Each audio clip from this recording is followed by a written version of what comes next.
order to become a better parent, you have to become a better person. That's also part of what I mean by the collapse of parenting. That's something that I'm observing, that some parents are not doing their jobs, that they cannot teach virtue to their kids because you cannot teach a virtue which you do not possess. And when I meet with the students, I always question and answer. I always encourage the kids to raise their hands and I will call on them.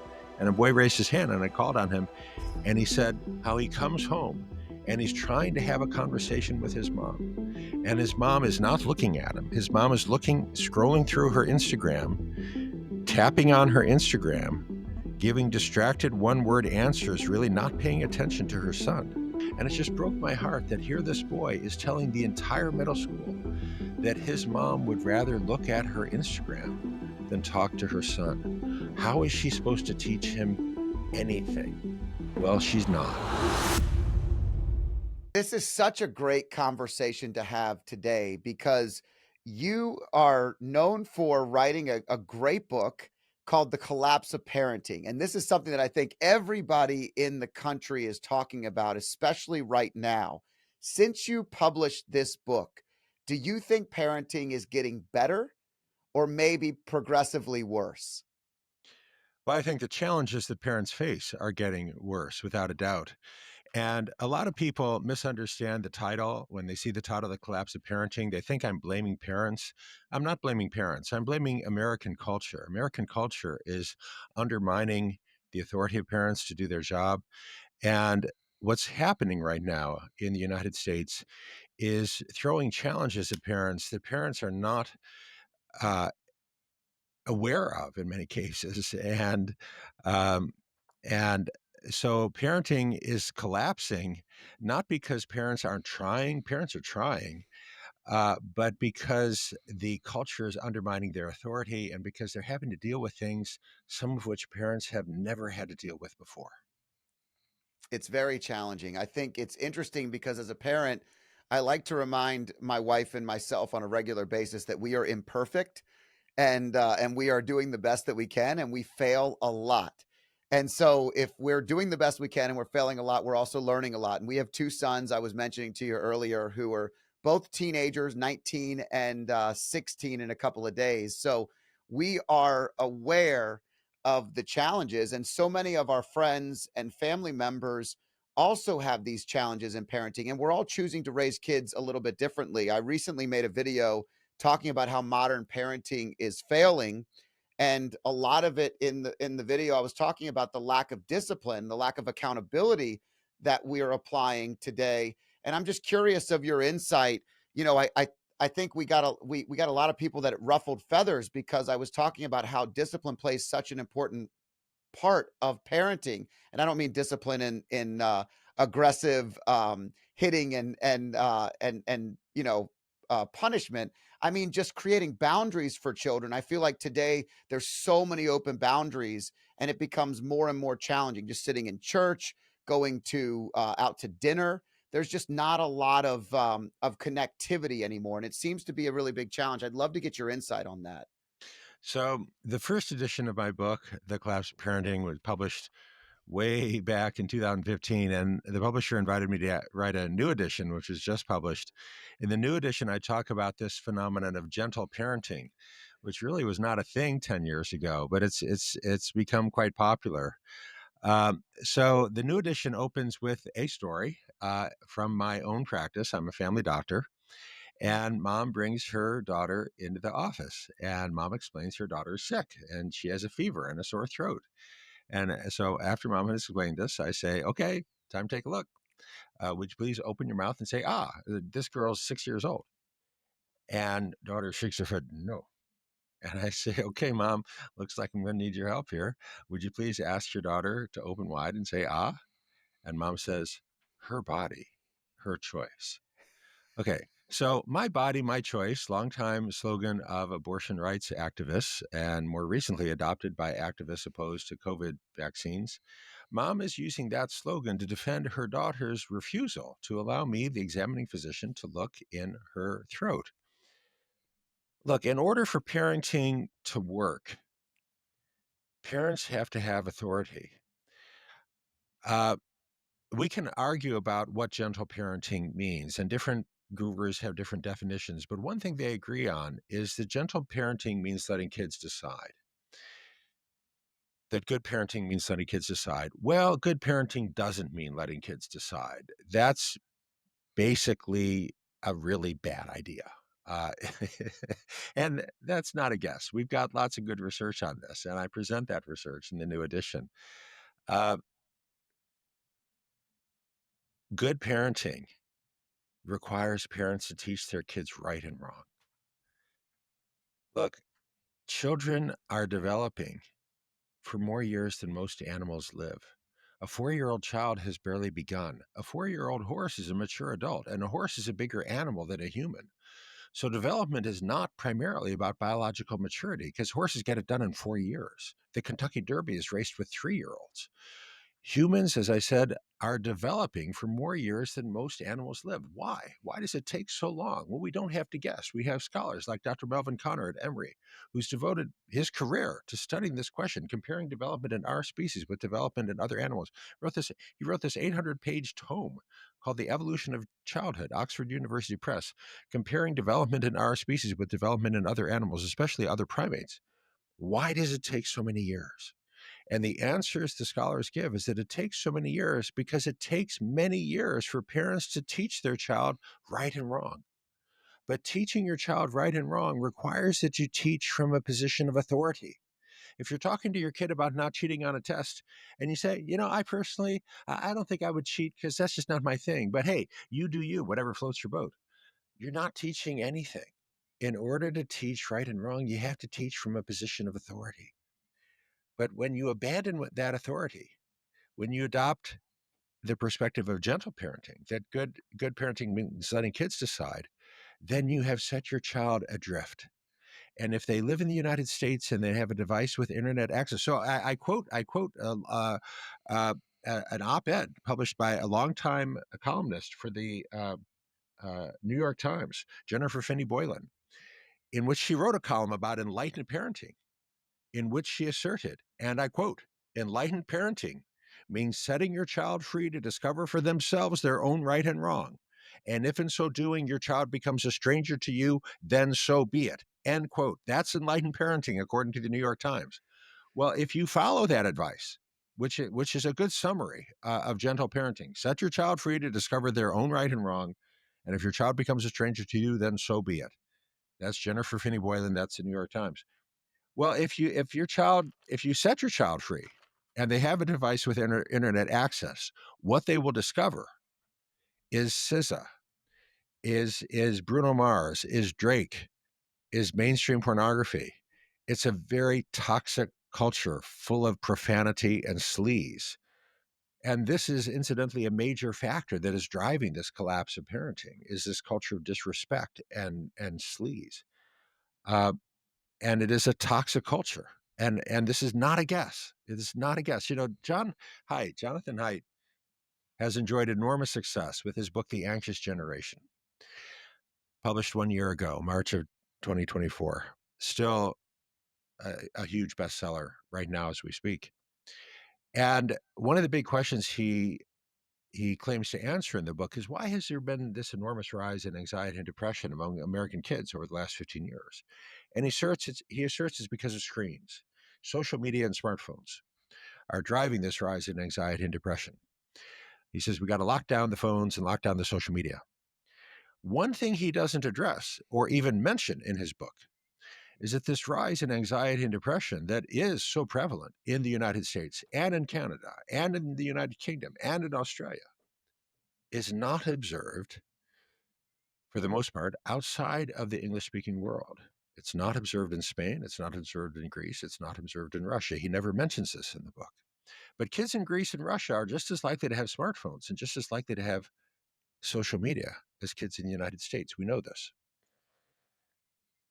And I have argued recently, and in my book, the new edition of my book, The Collapse of Parenting, that the smartphones and the social media are vectors, but not causes. Now, those terms, that term vector is borrowed from medicine. I'm a medical doctor. The Anopheles mosquito is the vector of malaria. It spreads malaria. but it's not the cause of malaria. Right. The cause of malaria is a microorganism, a parasite called Plasmodium falciparum. You can only see it with a microscope. The mosquito is the vector. It spreads the microorganism, but it's not the cause. The cause is the parasite. The smartphones and the social media are the vectors. They spread the disease. But the smartphones and the social media are not the cause.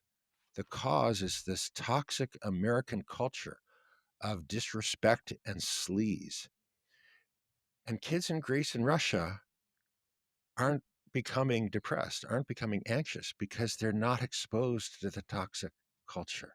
This is something that John Haidt is largely not aware of, but it's something parents need to understand. It's not enough to take away the smartphones and the social media. You also have to offer something positive. You have to offer a healthy culture, something positive to replace Drake and SZA and Cardi B and Megan the Stallion. You have to offer something positive in its place. And I'm very proud to say that my daughter, Sarah, can sing Bruce Springsteen's Born to Run, can sing all the lyrics to the Bandwagon, the MGM musical.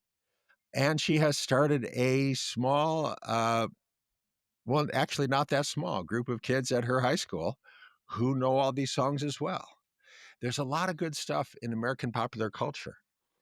And you share that with your kid and you celebrate it together.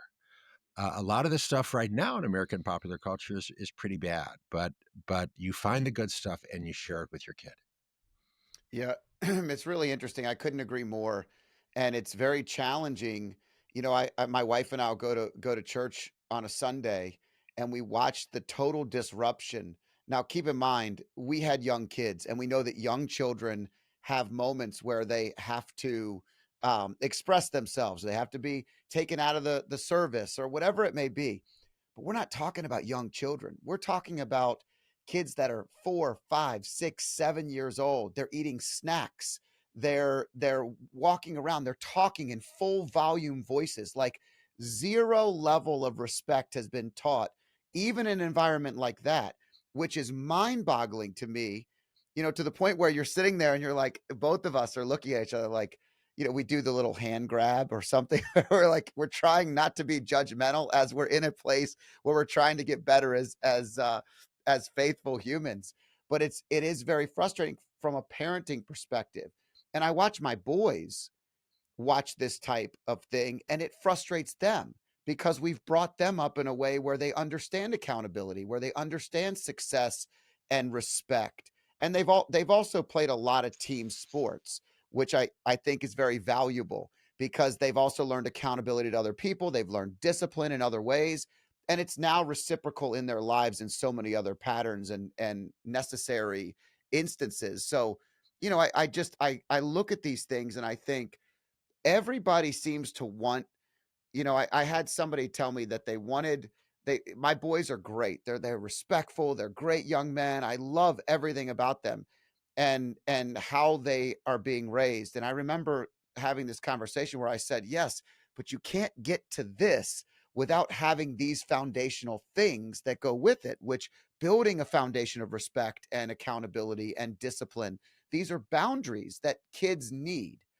And how do we get people to start? I mean, you've obviously not only released this book and information once, but now you've re-released it and updated it so that you can help the next generation.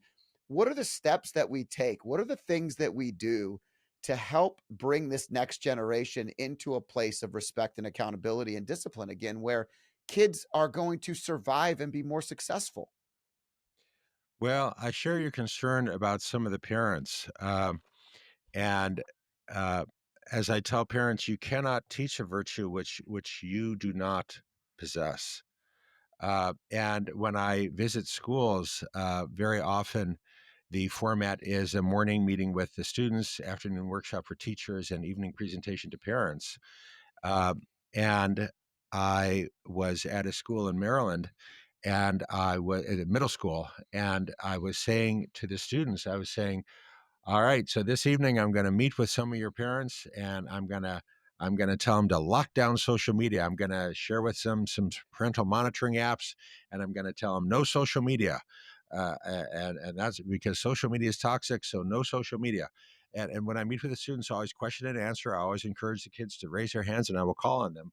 And a boy raised his hand, and I called on him, and he said, "Can you tell me how to install that app on my mom's phone?" And he then proceeded to tell the entire middle school how he comes home and he's trying to have a conversation with his mom. And his mom is not looking at him. His mom is looking, scrolling through her Instagram, tapping on her Instagram, giving distracted one word answers, really not paying attention to her son as she's looking at her social media. And it just broke my heart that here this boy is telling the entire middle school that his mom would rather look at her Instagram than talk to her son. How is she supposed to teach him anything? Well, she's not. And I hear those stories a fair bit. That's not a unique story, and it's just heartbreaking that the parents that's also part of what I mean by the collapse of parenting.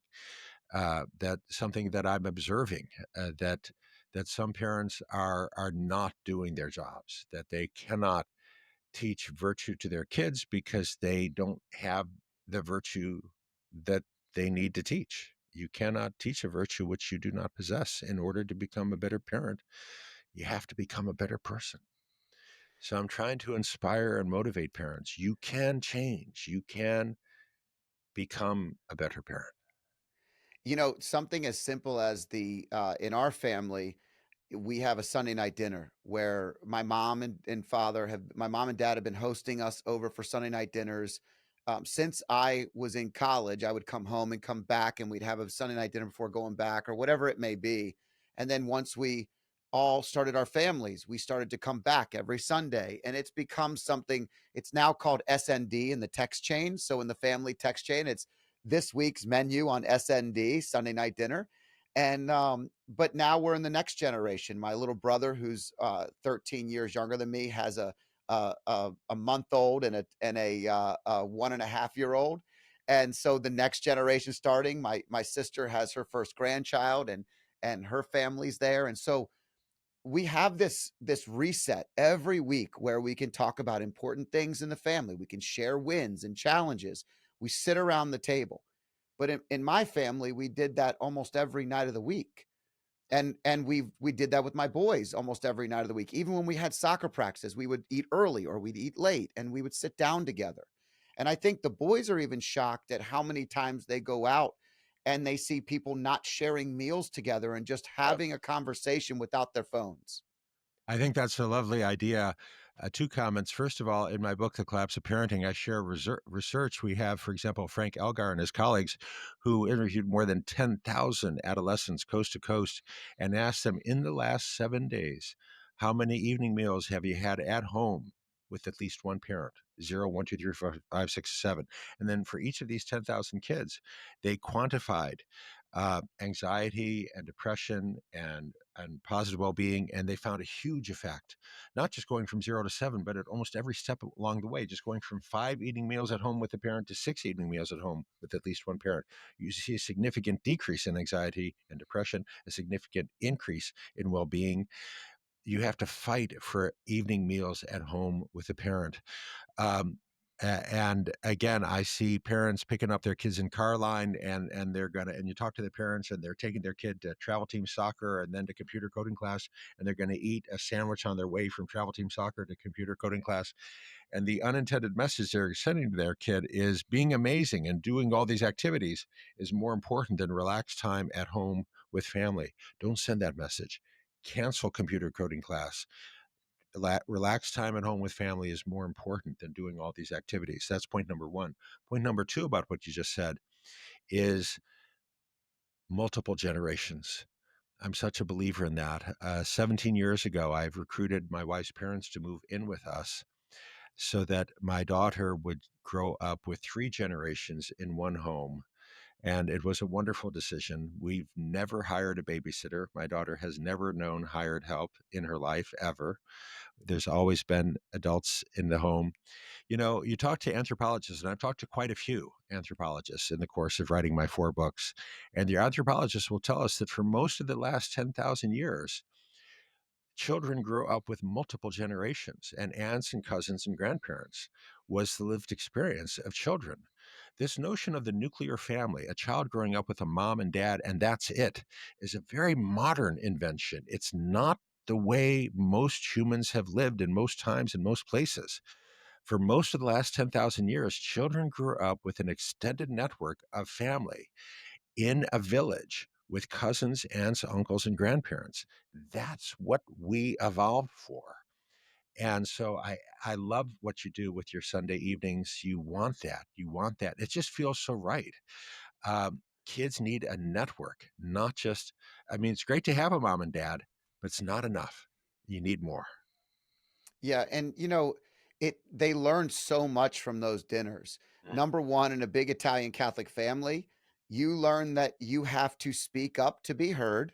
So it's not just because you have a story doesn't mean the whole world stops to listen to it. Mhm. And it better be good, because if it's not good, we're moving on to the next thing really, really quickly, which doesn't do good for you thinking you're the most important human in the entire world. You're very quickly notified that your story is going to be ranked in file in a certain way, and the kids grow up with this confidence of also being able to speak to adults. One thing I love about multi-generational families is that you learn who is really who. As you age, you have to be able to talk to the next generation. You have to have that respect, but you also have to have the confidence to be able to communicate. And I one thing I'm very proud of as a father is I listen to my sons talk to other people, whether it's soccer coaches, professors, anybody they're dealing with, and there's a level of confidence in their voice because they know how to speak to adults because they've been doing it for a long time. We don't speak baby talk to them. We talk to them and they learn to speak like us, versus the opposite of what I see so often in families today, where their 12-year-old kid, they're like, tell your grandmother how great your day was today. And you're like, this kid's 12. He should Mhm. be talking to his grandmother on his own by now. He's got a phone. Use it the right way. That's right. um it, it is an interesting dynamic. So it seems like a lot. Another topic I thought was super interesting to talk about is it seems like a lot of young men are falling behind. The data shows they have declining test scores, higher dropout rates, plummeting testosterone. Even their levels are below 65 and 70-year-old men. Many young adults have dropped out of the dating market. They're like, it's not even worth it. Why do you think this is happening, and what do you think the long-term consequences are? Okay, so now we're moving to another book I wrote called Boys Adrift, first edition, 2007. And that was 20, I wrote that 20 years ago before this was a fashionable topic. Second edition, 2016. And the publisher has asked me to write a third edition, due with the publisher October 1. So I've really been digging deep and talking to a lot of boys. And the subtitle of Boys Adrift is The 5 Factors Driving the Growing Epidemic of Unmotivated Boys and Underachieving Young Men. The new edition, we're going to cross out the word five, and it will be the 6 factors driving the growing epidemic of unmotivated boys and underachieving young men. The new factor is pornography, AI girlfriends, and the manosphere. Now, pornography is as old as the dirt, but this new pornography is not. The new pornography is fundamentally different. It is driven by artificial intelligence. And when I go to schools, I meet with the boys. Very often, I meet with boys in boys only settings, and they have taught me a lot. It's very creepy, and you know, Uncomfortable. It's pornography was uncomfortable. around 50 years ago, or so I've been told by reliable sources. But 50 years ago, we were talking about Playboy and Penthouse. Right. Uh, Anal sex and rape and BDSM was just not a thing. It wasn't. Now any 12-year-old with a phone can access this stuff without a credit card, nonstop, unlimited. And the AI, the artificial intelligence, has changed this profoundly. So now this boy he's got a crush on a girl. He gets her picture off of Instagram. He can go to a website, load her picture on, and he can get nude photos of this girl. Um, and, and okay, so that's one thing. So any boy with an Instagram feed, researchers now find, is now getting ads for AI girlfriends. And the ads are very seductive. So when I explain AI girlfriends, again, the parents don't have a clue. They don't even know what an AI girlfriend is. And I explain to them, okay, you understand ChatGPT. You've interacted with ChatGPT. So imagine ChatGPT, except she knows you because you've told her all about you. She knows your story. You told her what you're dealing with. And you've given her a name. You've given her a face. You can give her any face, actually. You can choose her face if you want to. You can choose her breast size. You can choose her butt size. You can choose her age, 18 and older, uh, white, black, Asian, Latino, whatever. And you can talk to her. You can choose her voice also. And she'll leave you text messages. She'll leave you voicemails. Um, Sewell Zetzer was 14 years old when he got one of these AI girlfriends at character.ai and started talking with her. We now know that he was having phone sex with her. You can simulate anything you want to with these girls. And he wrote in his diary that he was just madly in love with her and having a great time with her and just felt so great in his bedroom, just doing things with her and talking with her. Meanwhile, his grades at school are plummeting and he's quit the basketball team so that he can spend every minute in his bedroom talking to Danny. That's his name for her. He has used the pictures of Daenerys Targaryen, the queen in Game of Thrones. That's the character that he's talking to. He's talking to the queen from Game of Thrones, and she's talking back to him. Hmm. And she addresses him as my sweet king.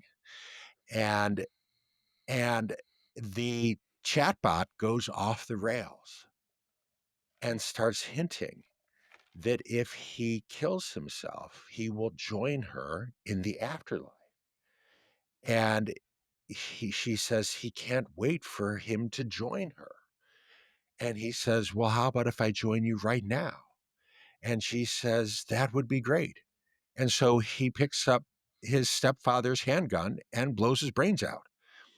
Um, and the mother files suit when she discovers all these transcripts, all of which are retained at character.ai. And the mother happens to be a lawyer and says, I can't believe this. How is this Unbelievable. possible? When he starts talking about killing himself, why isn't there some pop up that says, if you're thinking of killing yourself, call the suicide hotline? Nothing, nothing. Instead, the chatbot is encouraging him to kill himself. Uh, Two United States senators have written to character.ai and says, this is totally off the rails. Your chatbot is encouraging this and it's totally unqualified. This is crazy and it is completely unregulated, and parents don't have a clue. They don't even know what's going on. This boy's in his bedroom, told his parents it's like a video game. It's not like a video game, it's sinking tentacles in much deeper. Researchers have found that among young men who've interacted with any kind of AI like ChatGPT, 1 in 3 now has an AI girlfriend. And this is just getting started, and it's It's going to almost get equivalent to like a pedophilia. I mean, it sounds like the level of manipulation and grooming that's happening is a level of sex abuse in a major way, which is impactful for the rest of their life, even if they get through it. Well, this is the thing, is that these are boys who have not yet these are boys, many of whom are virgins. I mean, they've never Correct. had sex with an actual woman. And oh, we've got all this research that I've been digging up for the new edition of Boys Adrift. So it has been the case since research began, basically 100 years ago, on erectile dysfunction, that young men are less likely to have erectile dysfunction than old men. it has been the case that less than 3% of young men have erectile dysfunction.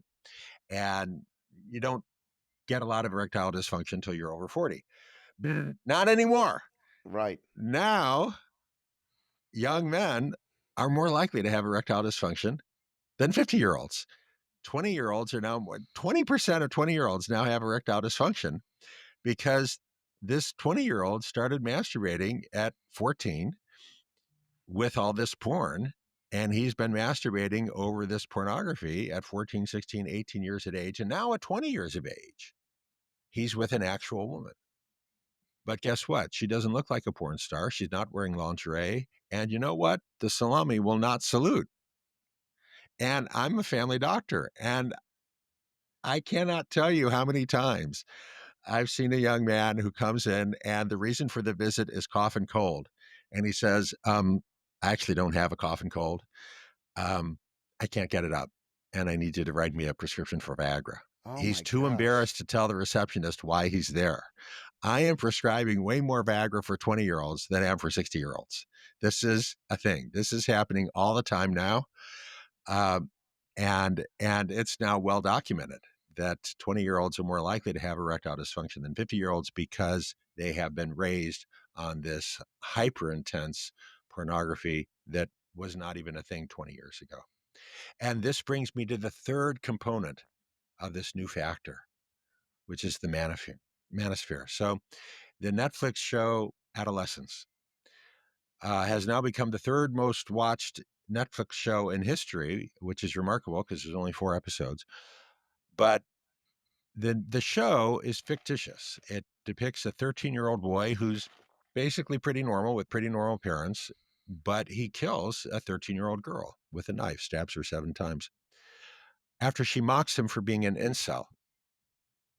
And it's kind of a quick introduction to this online world of angry, resentful boys and young men who have this hostility toward women and how this hostility grows and the various components of the manosphere, the incels, the involuntary celibates, the men going their own way, the pickup artists like Andrew Tate, who did a video where he said if your woman accuses you of cheating, you grab her, you choke her, you beat her, and that video has been viewed now more than 11 billion times, billion with a B.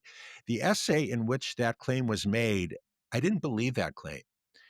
I said, look, Despacito has been viewed 8 billion times. How could this video have been viewed 11 billion times? I wrote to the editor and he said, well, it's true that the official video for Despacito has been viewed 8 billion times, but look at all views for Despacito. It's actually been viewed more than 50 billion times.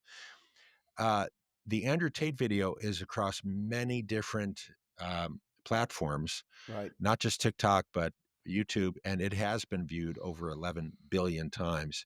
This combination of misogyny and hostility and resentment is proving very popular with these 13, 14, 15-year-old boys sitting in their bedroom masturbating over AI porn. It is a very toxic brew. And adolescents captured this. And the the young boy who plays this is a very gifted actor because he captures this mix of innocence and hostility and utter incompetence very well. And you just grasp how these boys are pathetic and yet they could be dangerous because a pathetic, embarrassed boy with a knife could be a murderer. And parents need to understand this that you don't want your boy in your bedroom alone with a laptop looking at what's out there because what's out there is Andrew Tate and pornography and AI girlfriends. It's a very toxic brew. Well, and, and listen, if you couple that with the fact that the is it the majority almost of homes today are being raised with single parents No, in it's not most the cult majority, not yet. but a Okay. great many. But even good homes with two loving parents, if the parents don't understand what's going on, if their son is alone in a bedroom and the parents have not installed any kind of parental monitoring app, I say to parents, look, you got to lock this down. You got to lock this down. You know, a boys' Catholic school did something very brave. They and most of the boys at this school have two loving parents. That they do. Certainly the majority, more than half. They come from two-parent homes, and I've talked to these parents. They're good parents. I mean, they love their kids and they want to be good parents. But they did the leadership of the school did something very brave, and they did this because they saw the boys in Carline. Now all the boys looking at porn. So the the school sent out a survey. They surveyed all the parents, and they said, "How often does your son look at porn?" This is high school, grades 9 through 12. "How often does your son look at porn?" Never, once a month, once a week, more than once a week, or every day. More than 90% of the parents said never. Then they surveyed the boys of these parents. "How often do you look at porn?" Never, once a month, once a week, more than once a week, almost every day. More than 90% of the boys said more than once a week. The parents are clueless. Where do you look at the porn? On their phone. What percent of the parents have installed any kind of monitoring app to limit what boys see on the phone? 4%. 4%.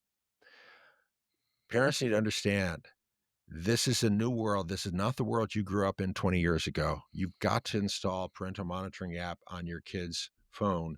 And again, parents will say, "Oh, you're being so puritanical." Uh, and one parent said to me, "I look at porn. My wife and I occasionally look at porn. I don't think it's that terrible." I say, "Look, let's talk about alcohol. Let's talk about alcohol. I occasionally drink alcohol. Is it okay for a 12-year-old to drink whiskey? For a 14-year-old to drink whiskey? What's okay for adults is not okay for children." That's the point I'm making here. Right. We're talking about boys who have never been intimate with girls, who have never, many of these boys never been in a serious romantic relationship with a girl. They're learning about intimacy from hardcore porn. And many schools have hired me to talk about porn with boys. And I'm very blunt with them because look, we've now got studies showing that more than half of American college women report being choked by men in sexual intimate encounters, and the men don't ask. They think women want to be choked because they've been watching porn videos where the women pretend that they like being choked. I say to the boys, guess what? Women don't like to be choked. They really don't. Don't do this. And anal sex, guess what? Women don't like it. Look, a 16-year-old girl told me how her 17-year-old boyfriend demanded anal sex. And she said, "Yeah, how about we try shoving something hard up your behind?" Yeah, women don't like it. And the boy says, "Yeah, but in the video, the woman likes it." Yeah, she's an actress. She's pretending. Women don't like it. Look, the the CDC recently interviewed high school boys and girls across the United States, a large and demographically representative survey, and asked them, "Are you straight, lesbian, gay, bisexual, trans?" More than 38% of American girls now say they are not straight. That's an astonishingly high figure, and it's new. Now, in my interviews with high school girls across the United States, I am convinced most of these girls are not running towards something, they're running away from something. They are fed up with the boys demanding anal sex, choking, oral sex with the girl on her knee servicing the boys. These boys have no clue that sexual intimacy should be mutual, should be about the partners pleasing one another. These boys have been raised on porn. They think that intimacy is all about the girl servicing the boy, about the boy doing whatever he wants with the girl, Right. about the boy using the girl as an aid to masturbation, basically, using the girl's body as an aid to masturbation. And the girls are sick of it. They're sick of it. They are sick of it. We are As they should failing be. miserably at our task of raising boys to be gentlemen in the new edition, I actually paid the Daily Telegraph a significant amount of money for the rights to use a graph. They have a great graph showing. So the graph is from 1990 through today. The rate of coupling, heterosexual coupling, that's marriage plus living together, and the rate of fertility, having babies across a bunch of different countries, United States, Korea, Thailand, Peru, all across the world. It's going down very rapidly. Women are choosing not to live with men and not to have babies. It's dropping very rapidly around the world. Why? Because around the world, women are saying, yuck. They're looking at young men and they're tired of the choking and the anal sex Right. and being on their knees servicing the boy. They're like, no, no. Scholars have coined a new term, heteropessimism. Heteropessimism to describe women's yuck. They're just tired of it. They're tired of being used by men. They're tired of the manosphere, of the lack of respect. We have failed in the task of raising boys to be good men. We have failed utterly because these boys are growing up on porn. So when parents say, "Look, are you some kind of Puritan?" I'm saying 12-year-olds shouldn't be drinking whiskey. They shouldn't be getting drunk. They shouldn't be looking at porn. Now, if a married couple at 40 years of age wants to have a few mixed drinks and look at porn, that is fine. That is fine. What a married couple does is none of my business. But a 12-year-old, a 14-year-old, a 16-year-old with no sexual experience should not be looking at porn. And he is. And And what you're parents don't doing have is a you're clue. drawing the correlation. You're seeing the correlation between the destruction of successful men and this epidemic that's happening younger and younger every year. And let's be honest, the age of which boys are getting phones and access to the internet is also getting younger and younger every year. So this is something that is very prevalent, and anybody listening has a brother, a son, a grandson. You know that these are things that are out there happening, but the question is, what are some of the things that we can do to help parents fix it? Obviously, there has to be parameters. There has to be times of which they're using. There are things you could install on the phone to protect the child. But obviously, the kids seem to learn ways in and around that as well. So, I it's awful to think. So this was number 6 because you added this to the 5 that already Mhm. existed before. Yes. What were the other 5 that Okay. you The said other 5 originally? are really important. And they're not going away, they're getting worse. So so, so the and in no particular in no particular order, the other 5 are: number 1, changes in education. School has become unfriendly to boys. Boys doing things that boys have always done, writing stories in which people get killed, pointing fingers at each other saying, "Bang, bang, you're dead," drawing pictures of weapons, boys doing things that the boys have always done now Right. gets you in trouble. That's number 1. Number 2, video games um, have become much better and much more addictive. Number 3, medications for ADHD. We now know that Mm, medications for ADHD like Adderall, Vyvanse, Ritalin, Concerta, Metadate damage the motivational center of the brain. Number 4, endocrine disruptors. You mentioned the decline in testosterone levels. It turns out that boys rely on testosterone for drive. Girls don't. Girls don't rely on any hormone for drive, but boys do rely on testosterone for drive. And these endocrine disruptors are lowering testosterone levels. The testosterone levels of young men today are about half what they were 50 years ago. And number 5, what I call rather poetically a phrase suggested to me by one of my patients, Anders Eckloff, "The Revenge of the Forsaken Gods," a great title, but what it actually is the decline and disintegration in the social construction of masculinity, which is a very scholarly sounding title. But basically, what it means is that our culture no longer teaches boys what it means to be men. 50 years ago, 60 years ago, we had movies with Paul Newman and Sidney Poitier and Gary Cooper that taught boys, gave boys a heroic idea of what it means to be men. Now we have Drake and Bruno Mars, and it's a joke. Um, uh, uh, Drake and Bruno Mars cannot hold a candle to Sidney Poitier or Gary Cooper or Paul Newman, even, and any of those heroic roles that those men played. And so when you say, so I spoke at Wabash College, an all male college, incidentally, in Crawfordsville, Indiana, and I said to them, "What does it mean to be a gentleman?" And one of the boys raised his hand. He said, "Being a gentleman means you go to gentlemen's club and watch women take their clothes off." And I said, "Oh, okay, that was very funny. Does anyone have a more serious answer?" And they said, "Well, it means you open doors for women." They have no clue. And Right. again, I don't blame them. They've received no instruction, and the culture offers them no instruction. They've grown up in the culture of Bruno Mars and Drake and Akon and Eminem. How should they know if they have received no instruction? So yeah, those are the other five factors, and they're all important, and Yeah. they're all independent of one another, but together we've got this perfect storm.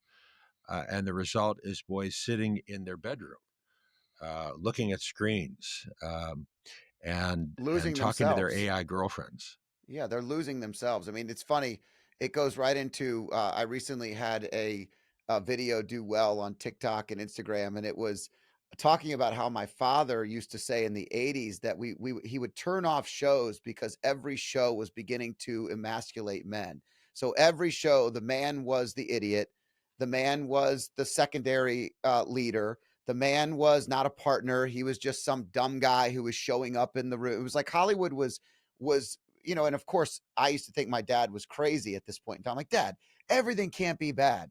And you look back and you look at all the shows. I mean, really only I think Tim Allen might have been the only one that actually had a show where he was a considered a dominant father, and that was removed and I, had to I get put on a I different channel. systematically reviewed every one of the 100 most popular shows right now.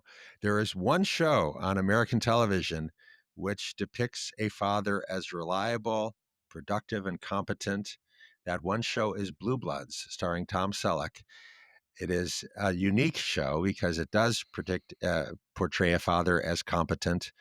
It is not characteristic. When I do this presentation for parents, I then show Modern Family. Modern Family is a much more typical show where Correct. the Yes. father is utterly incompetent. The straight dad is always a klutz, a loser who has no insight into how much of a loser he actually is. And that's much more typical of the way that fathers are now portrayed. And it's hard because Modern Family is so well written and so Yes. funny. It's a great show, but it's a great show for someone like myself who already understands the value of a father and the value of a husband and the role of a gentleman and a man in a relationship. Well, I Um, don't know what you mean by a great show. It's not a great show for kids to watch no, because not for kids. it really undermines the authority of parents because the straight dad is utterly incompetent. He no, he's awful. I mean, Phil is completely out of it. But I think it's funny because my dad would make us turn that stuff off growing up. And my dad did not like it and he could see it as a trend that was becoming more and more dangerous. And and you look fast forward through the 90s into the 2000s and now we sit in a place where this is a major challenge for families. You have that role of teaching. You just talked about how there's no real role models for these gentlemen and men to grow up to see. And so it's more and more important for this to be something that we're teaching and leading and maybe elevating the right kinds of role models so that they can understand it. And but we're a long way away with. You said you reviewed how many shows? There 100. were 100 I shows and looked only at one. went through the 100 most popular shows, and only Blue Bloods is the only show that depicts a father as It's competent. unreal. It's unreal. I mean, I think that's a an unbelievable challenge that we face today, and it's a challenge for men and women because women also need a good husband, a good father, a good leader, and this is important for both genders. I mean, it's very important for male and female to have partners Mhm. that know what they're great at and pick up for each other where you're not. And it doesn't have to be one thing or another, but the man cannot always be the dumb dope who doesn't know how to make a decision, who's overruled continuously because he's just not that important. And um, it's definitely something that I think is a challenge that we're seeing everywhere.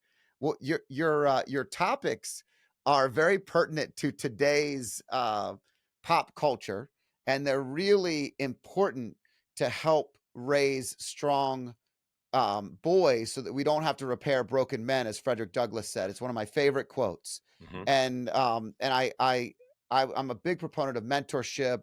I've done a ton with the Boys and Girls Clubs over the years, and I just think that this is a really important thing. That if you are listening to this and you are somebody who stands up for the right things and can help lead this next generation, you're needed even more now. You're needed even more to be involved in your church, to be involved in your town, your community, because the impact you can make is so exponential. That's what you're telling us today. Absolutely. How can people get more of your research, of what you're putting out there, because you're putting such pertinent topics out? Dr. Sachs, what is the way that the best way for people to find you? Well, go to my website, leonardsachs.com, leonardsax.com, and sign up for my free monthly newsletter. And that way you'll know the next time I'm speaking in your area. I also share research that I think is interesting. Um, and so, for example, when Stanford Medical School recently published an astonishing study showing remarkable differences between male and female brain, you could read every article in the New York Times, Wall Street Journal, listen to every show on National Public Radio. You would have heard no mention of this study, but if you subscribe to my newsletter, you would have heard about it. So you can also contact me through all my contact information, my email, etc., are on the website. The Collapse of Parenting. The new edition is out. You can get it on Amazon.com and anywhere else that you can buy a book, on top of the other great books that Dr. Sachs has written. Dr. I, Sachs, go ahead. I want to make one more plug. For the first time ever, the publisher allowed me to read the Audible edition of the new edition of the Collapse of Parenting, which was quite an experience. So, if you listen to your books on audio, I hope you'll try the free sample of the Audible edition of the Collapse of Parenting. Oh, that's great. That's a lot of work too. It So, is congrats to you. You've done some great work. Thank you so much for sharing it with us and our audience today. I'm very grateful for your time. I look forward to the newsletter and following very the good. research you have in front of you. Thanks for inviting me. I hope you enjoyed this podcast. If you liked it, there's more where this one came from. Click here and enjoy some more.